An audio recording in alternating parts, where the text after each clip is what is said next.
Good afternoon, John here. Made a little rack here. Got a collection for somebody here of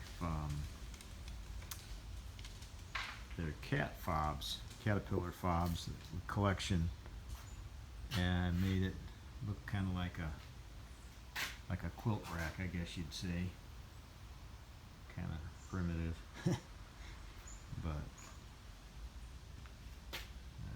figured this would be easy. You can pull these out.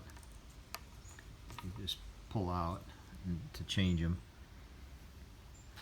But anyhow, for what it's worth, just a simple little, used a bunch of scrap pine. So, and then I changed my my beaver my beaver art. I made this a few years back for my two cats to perch on. Got little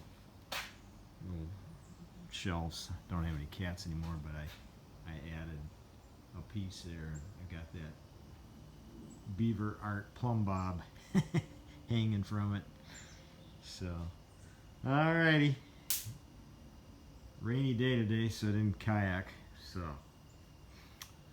alright. Take care. God bless.